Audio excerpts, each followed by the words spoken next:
finance and banking session. This is where we can talk about money. Amy's laughing over here. But you know what? The rubber meets the road when it comes to funding and capitalization. It has to do with housing big time. So we've got, I think, a pretty good stellar panel here today to talk through this. And again, we're going to have Bob Monroe from Solvera Advisors kind of give a broad overview of some of the things that's going on in low-income housing tax credits. I think he could be called a subject matter expert, Bob? A hacker, a guru? Okay.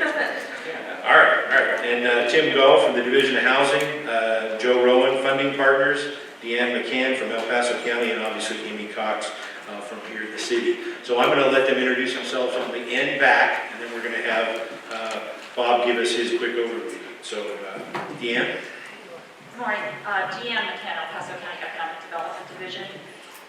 In our office with El Paso County, we're responsible primarily for any issuance of tax-exempt bonds, including multifamily and single-family bonds.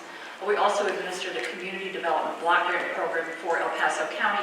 Those CDBG funds can only be used, though, outside the city of Colorado Springs, as the city is its own entitlement community.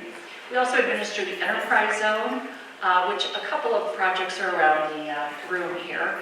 That program does offer state income tax credits for certain homeless organizations. So there's some benefit there, some funds available. And then we're staffed to the El Paso County Housing Authority, which is not a typical housing authority at all. We don't own any housing. We don't have any Section 8 vouchers. The Housing Authority was created about 20 years ago to administer the Housing Trust Fund, which unfortunately is not a renewable program, as Sarah was discussing, that would be ideal on a statewide basis. But the County Housing Authority has managed to pull together some funding resources that we then make loans to nonprofits typically. We also provide no repayment funds to various organizations. Ideally, we want to make those loans so that we can revolve those dollars. And so it's not ideal for a lot of circumstances, plus it's not a lot of money, unfortunately. With some funds, though, that it did have available, we instituted a turnkey program that is providing grants in the amount of 4% of a first mortgage loan to many home buyers throughout the community. So I don't want y'all to discount home ownership as an option. Also, there's affordable pieces there as well. We also have a mortgage credit certificate program that provides a federal income tax credit for some of the interest that's paid on that loan. And then finally, the Housing Authority, recently for the first time ever, is partnering with a nonprofit to build the permanent supportive housing project for veterans that's known as Freedom Springs out on the east side. I also want to point out Marty Stott is with our Housing Authority. She's in the audience. I want to say hi. And Amy is on our board also.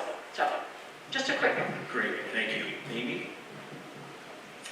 Well, good morning. I'm Amy Cox. I manage community development for the city of Colorado Springs. And we largely administer about $4.2 million in federal entitlement funds we received from the Department of Housing and Urban Development. And those are the CDBG, or the Community Development Block Grant, the Home Investment Partnerships Program, and the Emergency Solutions Grant, which is largely just for homelessness, ending homelessness. We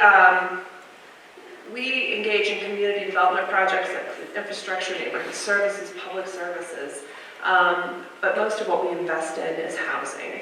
And we are not the housing authority, but we spend about 60% of our budget on everything from shelter to transitional housing to rental assistance, rapid rehousing, homeless prevention, residential owner rehab, homeowner rehab, barrier removal for accessibility. We do emergency repairs for low-income homeowners.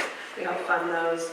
We are not a housing developer. We are not the housing authority, but we provide some gap funding. And I think it's important to recognize that these are HUD funds, and we follow HUD's mission around housing, which is really to use housing as a platform for improving quality of life. And this really includes inclusive, sustainable communities. It includes jobs and economic development. So a lot of our projects, even though folks try and do them very cheaply or quickly, we have to look at things like paying prevailing wages and investing in minority and women business. We try and see that low-income people are employed in the housing sector. We look at inclusion. We don't do poor people housing here and not poor people housing here, poor people type this type and not poor people type this type. We want to see communities of people of all incomes and backgrounds together. We try and address accessibility and ensure that a percentage of the units either acquired, rehabbed, or built are accessible in our community for persons with disabilities. We want to see sites where they're close to schools, quality schools, grocery stores. And we want to see that they're permanent housing and that they're energy efficient. So that's a lot of what we do, and I'll answer more questions as we go. We're Joe Rowan with Funding Partners Mile High Community Loan Fund, and we are what's known as a Community Development Financial Institution, a CDFI. I guess maybe in keeping here, I should point out, I'm not the housing authority either. But actually what we do is we provide capital, early stage capital, which could be doing the acquisition of land, raw land. It could be doing soft costs, financing your soft costs while you go through the feasibility analysis and through construction. The only thing we don't do is long-term permanent capital. But everything short of that, we have a great deal of flexibility because as a CDFI, we get most of our capital from banks. We're not going to make a deal with bankers. I myself don't wear ties, so we don't really take the same kind of approach necessarily that a bank is going to look at. We can be much more flexible in terms of the types of financing when we come in, and really looking at projects before we know there's really a project. So we do a lot of technical assistance as well, helping to get connected with the right folks that can really help you put your project together and then develop a financing strategy, which may incorporate, obviously, everybody else at the table here, and often it does at some point when it's ready. But again, we will work both on the home ownership side and the rental side. We also finance community facilities for the nonprofits in the world. They're again trying to stabilize their own residents, if you will. But again, using a great deal of flexibility in how we use the funding to make the projects work, and frankly, spending a lot of time in your community getting to understand what the needs are and how we can best help you in that regard. Very good, thanks. Tim? Hello, I'm Tim Goff with the Department of Local Affairs Division of Housing. And very much like Amy, the City of Colorado Springs, we administer the state's federal allocation of funds, along with some state programs and funds. Even though I'm considered a housing development specialist, we don't develop housing either. We work with developers, with both nonprofit and for-profit developers to try to fill a gap. Of course, it's expensive to build housing of any type, so to keep that housing affordable, we need to keep costs down. So we do consider ourselves gap funders. We have all the federal sources that Amy had mentioned. We have CDBG, we have the Home Investment Partnership funding, we have NSP dollars that are still kind of floating out there. We just received notice that we're going to be receiving our first allocation of the new Housing Trust Fund funding, which is very similar to home. Regulations involved in that are going to be very, very similar. Then on a statewide level, we have our HDG funds. So this is actually state funding housing grant and loan dollars. We have our Housing Development Loan Fund, and then we also have CHIP dollars, which are a little harder to use. It is for pay debt. The terms aren't that great on it, but again, it is another source. It can be used for different applications and short-term funding options. Very good, Tim. And Bob Monroe, Silvera Advisors, 4.5 years old, doing work exclusively with nonprofits and housing authorities, providing real estate development and financial consultancy. I want to give you the definition of intimidation. I'm sitting on a panel where I know all 4 of these people, and in most cases I owe them money. And that's why we're putting Bob to work today. Come on up, Bob, and tell us about the low-income housing tax credits.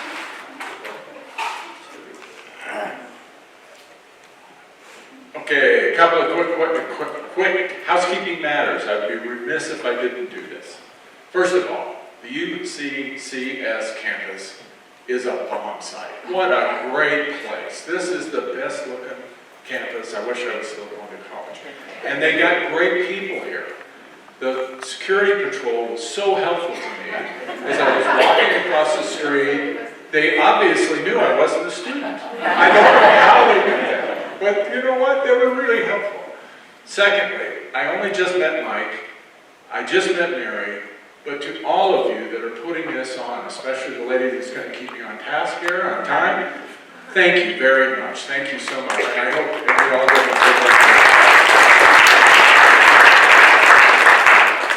Lastly, you folks, thank you so much for coming. Thank you so much for being part of this. Thank you so much for caring. We all have a lot to do. We've heard about all of that. All we can do is keep plugging, whether we're 26, 36, 66, whatever. We need to keep pushing this agenda. So I'm here to talk about the low-income housing tax credit. I'm going to flip to the first slide so you can start reading it, but I'm going to tell you a little bit about what we will be doing and what we won't be doing. What we will be doing is going over the history. We will be talking about it from a 10,000-foot level. And we will be looking at some examples. And these are real-life examples of projects that have been funded, so you can see how the capital stack works and a little bit about the cost. I was hesitant to bring on the cost factor because it often drives a lot of questions. I'm happy to answer them, but given our time constraints, it may be helpful to just look at the bottom line, what it's going to cost to build these projects, and go from there. These are all multifamily projects. They're, the smallest is 35 units, the largest is 177. They are not all in Denver, 2 are in Denver, and 1's in Durango. What we will not be doing, and that's why they put us on in the morning. Usually we're after lunch, everybody's ready for a nap. They want us to talk math and all that kind of stuff. We won't be doing math. We won't be doing even arithmetic. We'll be looking at some numbers, but only in the sense of what those numbers translate to and what they mean to the project. So we won't be doing a lot of formulas. But don't be fooled, this is a formula-driven resource. Secondly, we won't be calculating how to do the credit. You're going to have to take my word for that, or I can send you the spreadsheet that has, I think, 30 tabs on it now, and you can look at it if you want to, but you'll see how the credit is calculated, and I'll try my best to explain that. And lastly, we'll be confining ourselves to just these examples. I think there's a lot to talk about. So, ostensibly, the Tax Reform Act of 1986 is what promulgated this resource. It is now the single most prolific federal subsidy, and I use the word subsidy loosely, for the construction or the preservation of low-income housing or affordable rental housing. And again, this is all about rental. You heard some references from Deanne about for sale. This isn't about for sale, this is about rental. Just sliding through some of those, I think I want to draw your attention down to the the last 3 bullet points. Number 1, you want to talk about being in the box and trying to get out of the box. I think Mike did a really interesting analogy earlier this morning. You have the 2 biggest federal agencies, HUD and the IRS, that are watching you to make sure you don't get out of the box. I'm sorry to say that, I love thinking out of the box, but my whole life has been devoted to trying to figure out how to get out of the box and not get slugged by one of those 2. So that's what we're up against. We're talking the IRS actually is the oversight agency for the low-income housing tax credit. Secondly, since inception, CHAFA has authorized over 48,000 units. Now again, I think you'll look back, you remember back to above, you've got 86 is when it was promulgated, 88 is when the first units started coming online. They were almost all 2 and 4 unit because nobody knew what to do with the credit, nobody knew who to sell it to, nobody knew if it was going to last. Until 93, when it was actually made permanent, it just kind of waffled around and didn't do much. So really, we're talking about the years, the 27 years since 93, that this has been in work. 23. Well, whatever. I don't know. And lastly, CHAFA manages its program under the use of its qualified allocation plan. That is this plan that by which they show you all the ways that you can utilize this credit. It acts like equity in your capital stack. Now, I'm presuming everybody knows what that means, but equity is the dollars that you don't necessarily have to pay back like a hard pay first mortgage loan, okay? The amount of credit is based on what is technically called eligible basis. Now that, again, I'm not going to get into a lot of these details, but that is how you get an annual amount every year. There are two types of low-income housing federal credit. 9%, which is competitive, 4%, which is non-competitive. But it is tied with, and you must use private activity bonds, tax-exempt private activity bonds to get access to those 4% credits. Lastly, what has happened over these years is there has become a very robust equity market for these low-income housing tax credits. What amounts to a sub-industry now in the financial world. It is billions of dollars every year. Okay, a little bit about what the 9% credit is. It is competitive. This year, CHAFA will be allocating on an annual basis $13 million of the federal credit. There is a per developer or transaction limit of $1.25 million per year for any one developer to use at any one round or any one project. And there's only one round, and we're actually in a round right now where they're getting ready to make their decisions. The 4% credit is what's euphemistically called non-competitive, and again, that is tied to the use of private activity bond cap. Private activity bond cap is a completely different allocated formula from the federal government. There are numerous uses for private activity bond cap, not just housing. So you have to compete with those uses. Deanna and I have often talked down here about PAB, but just know that the housing is one of the biggest uses for it, but it is not the only use for it. So you have to compete to get the bond cap, and then you're eligible to apply to CHAFA for the 4% credits. There is no developer or transaction limit on the 4% credit because it's non-competitive. And lastly, it's an open cycle. You can apply to CHAFA anytime during the year except December, when they kind of close down because I think they want to be with their families, I'm not sure. Now, the newest, and Sarah Reynolds just talked about this a little bit, we now have a state tax credit. State tax credit was originally invoked in 2000. It went for 3 years to 2002. It was not renewed at that time. And it lay fallow until 2014 when it was reenacted. It is now out there and it was re-established for the next 3 years. It will now either sunset or have to be reinstated again in 2019. This is a very helpful resource because, as Tim and others will talk about, there's not a lot of other subsidy around, and this has been really helpful, especially in certain types of transactions, as we'll see in our examples. Colorado CHAFA also manages through the same qualified allocation plan. It's got its own little sections, but you can look that up and you'll find all the rules about how to utilize it. Again, it acts like equity in the capital stack. You sell it to sometimes the same investor. Now that it's a little more permanent, more investors have come onto the scene saying we'll buy both the federal and the state credit. There are organizations that buy only the state credit. They're very competitive with all the others. The amount of state credit is based on eligible basis, just like the federal credit. It is often allocated as a gap filler. Tim mentioned gap filler when he was talking about what the Division of Housing does. This has been an interesting interplay with the Division of Housing, but it really is ideally used to just fill a little piece of what all is needed to do a deal. And again, you'll see it in the examples. State credit is competitive. There's a $5 million pool annually. There is one round in February. It has been in February the last 2 or 3 years. And there's no formal limit on developer or transaction use of the amount of state credit. But what we will talk a little bit about is that there is an informal limit. And that is Chaffa and everyone else that has resources that are trying to put them into these kinds of transactions want to see the most bang for their buck. Nobody wants to be just the total dog in the hunt. So they need to see that there's other parties involved and so forth. That's going to diminish when you're using the gap filler concept. That's going to diminish how much there is needed to any one transaction.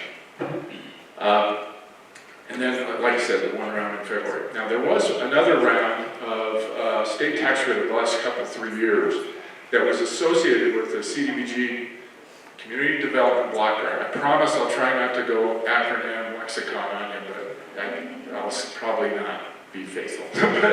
Anyway, the Community Development Block Grant Disaster Recovery Funding. It started with the flood up in Larimer, Weld, and Boulder counties. It's now, there's an application down here, but ostensibly that was really, this last year, 2016 is the last of the DR money. Now, I spoke with Chad, but Tim can probably speak to it if you want to bring it up. I think it's over, but it may not be. Examples. Okay, there's the first one. Okay, special note about the affordability. This is 100% affordable.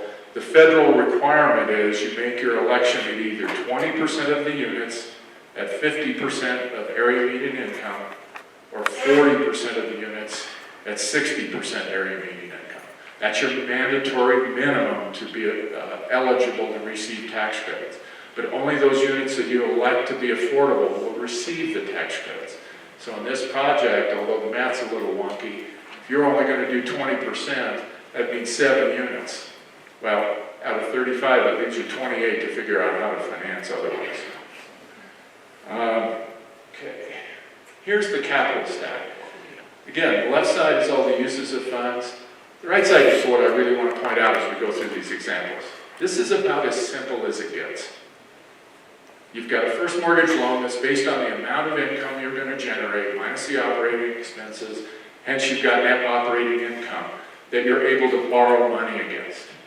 That's a very low interest loan on a 30-year amortization.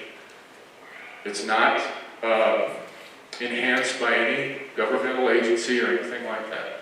We do have in here some Division of Housing funds, but look at the federal tax credit line item. And the deferred developer fee is just a fancy way of saying owner equity going in. But see that $7.5 million out of $9.5 million? That's a pretty large percentage. Well, here's why. The annual credit for this transaction is $679,000 and change. What that means is the investor for 10 years is going to get $679,000 that when they get done doing their tax return, and they owe $1 million, they literally get to take that $679,000 off what they owe the federal government. This is not a deduction. It isn't an above-the-line transaction like you do with your mortgage interest or your medical expenses or other things that you might think of in your personal life. This is literally, okay, I owe the government $1 million, and I now get to not pay them $679,000 in cash. I only have to pay them the difference in cash. That's why this is so successful out in the financial market world. Here's a picture of the building.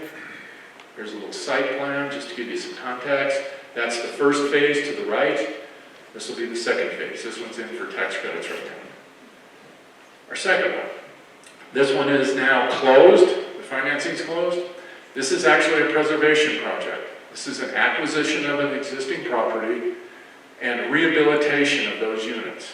Another typical usage of the low-income housing tax credit.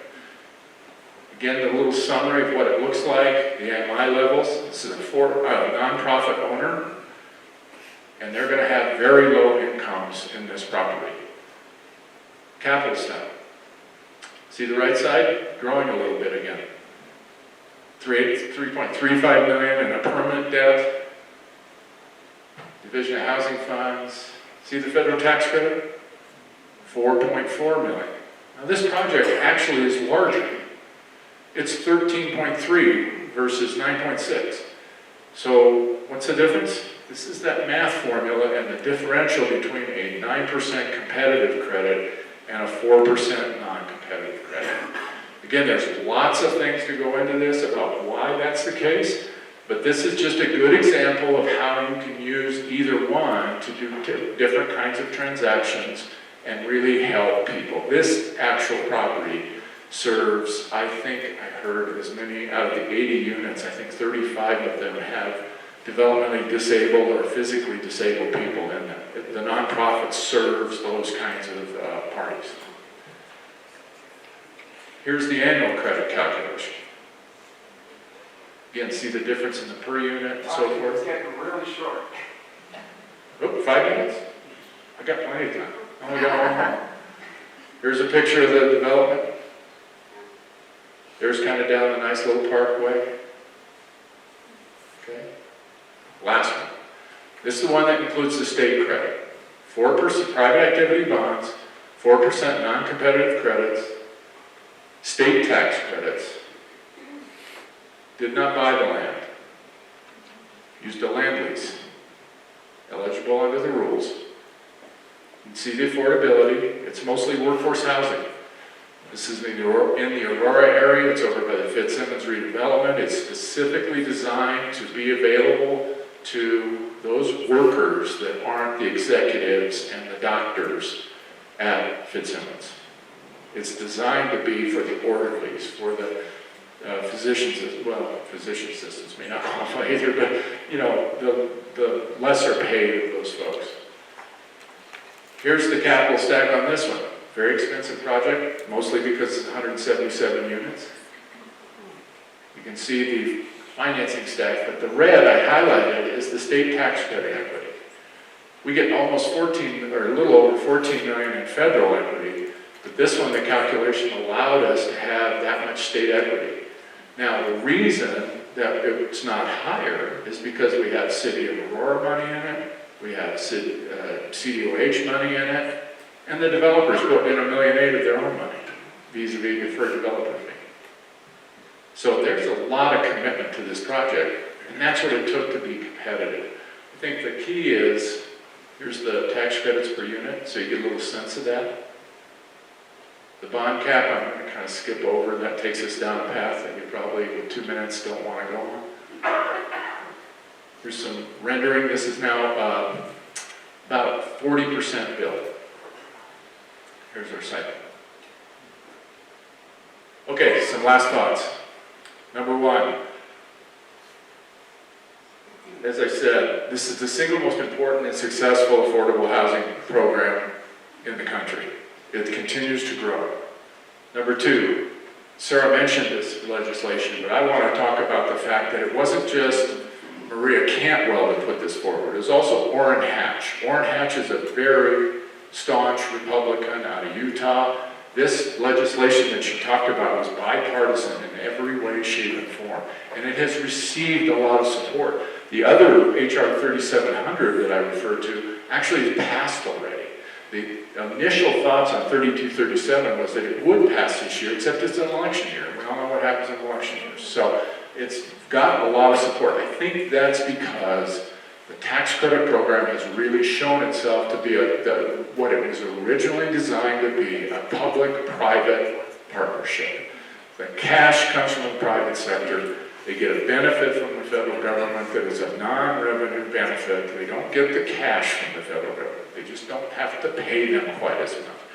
Big difference in the federal government's mind when they're doing all that fancy calculating they do.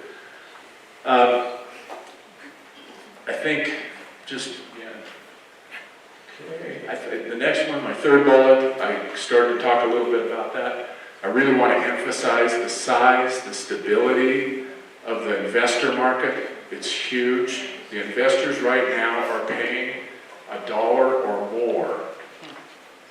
I know of, in fact, of a couple of cases that got $1.15 or more per dollar of tax credit as the investment.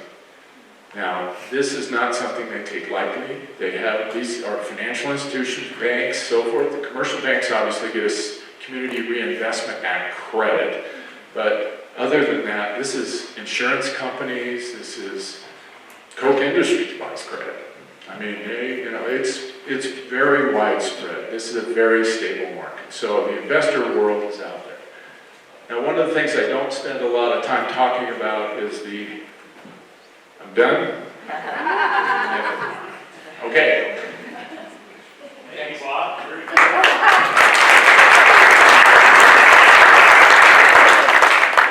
Okay, I think I have, 2 minutes for questions? Okay, does anybody from the audience have a question? Mr. Merrifield, go ahead.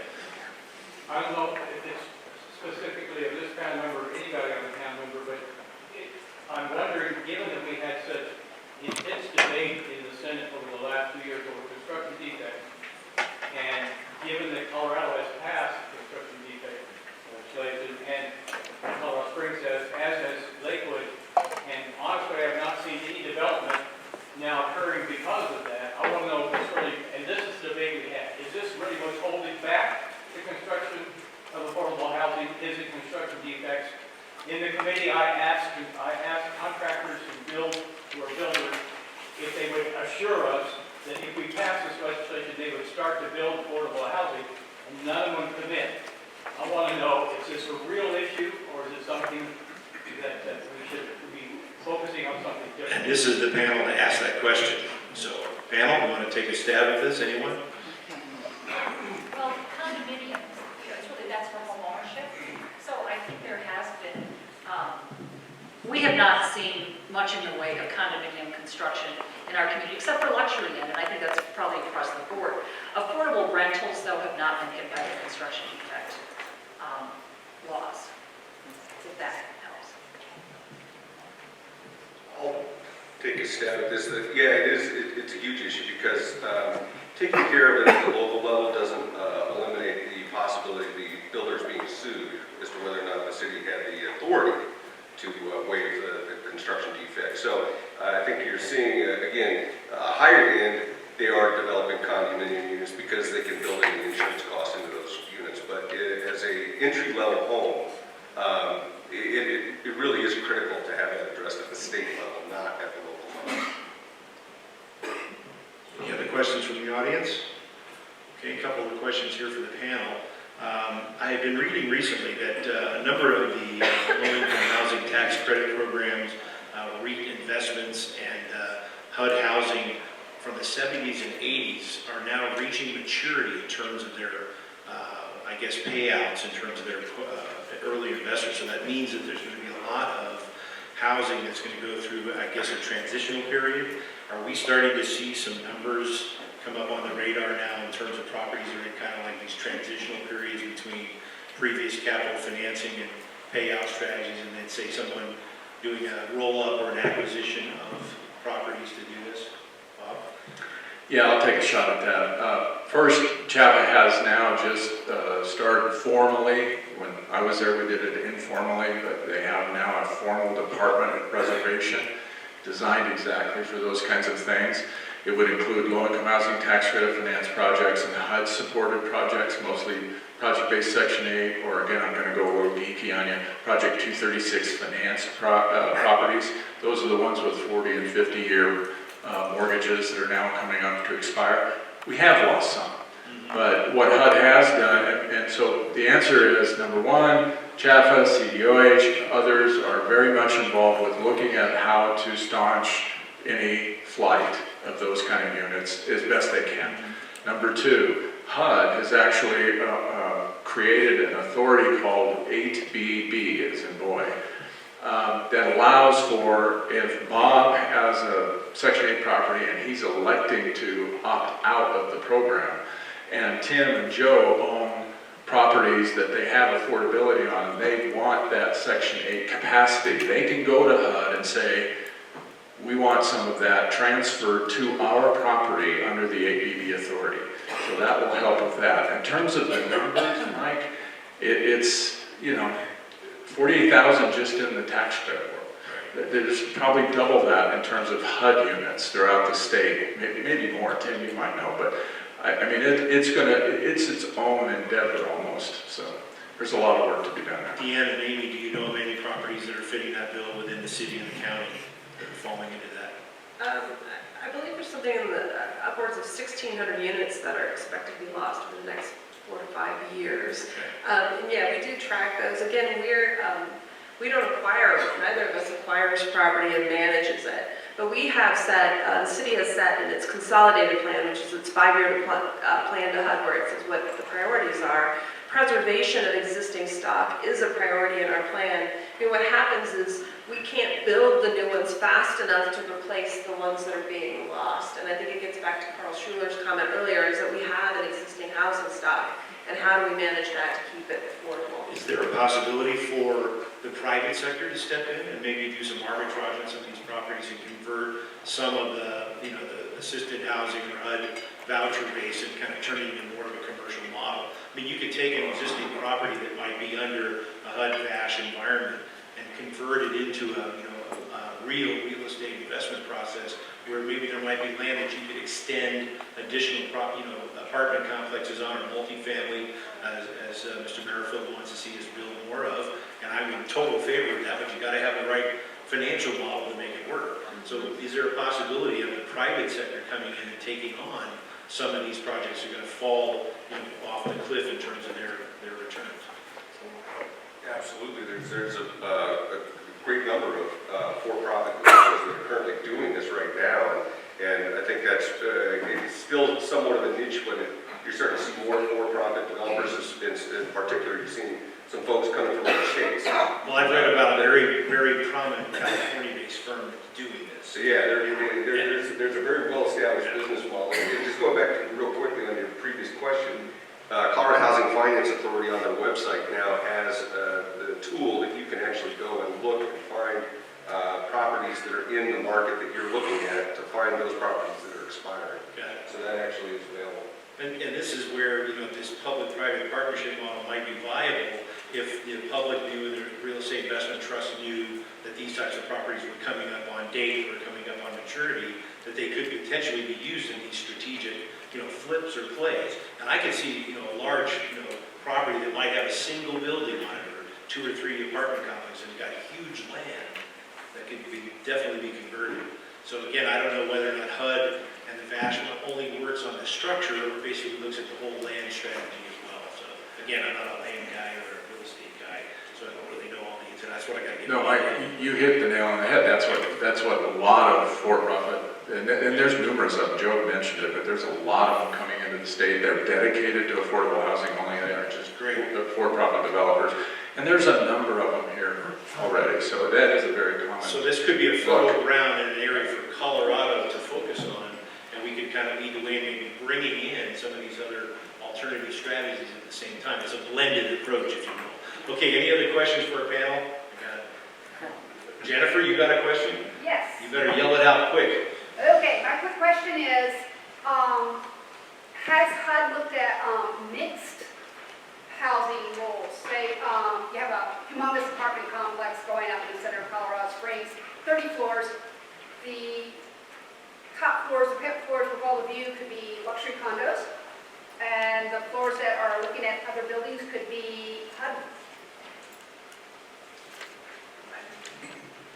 I would say that, you know, ideally you have mixed income, mixed use properties, at least mixed income in a building. So yeah, that is always an opportunity. Part of the problem is making the affordable, is the subsidy for the affordable units and making that pencil out. Yeah, there's a couple of issues. One's the financing structure, but more importantly, this is where we're starting to try to jump out of the box a little bit. You can't designate certain floors as the affordable floors. That is against the affirmative fair housing That's red line. mandate of HUD. So what you have to do, and this is what usually pulls this back, you have to make units available everywhere. So how do you, for-profit developers go, well, how do I justify taking that penthouse that I can get $2 million for and making it a $700 a month rent, you know, affordable unit? So there's ways to deal with it, I'll be blunt, but it's probably more than we want to talk about today. But it often drives, that kind of thinking often drives what goes on. And so most developers, especially if they aren't familiar with affordable, just say, look, it's too much brain damage, I'm not going to go down that road. I need to get this thing going, I've already got $1 million in it, etc. So. Okay, any other panel members, last parting words? Thoughts? Thank you. Okay, very good. A hand for our panel for finance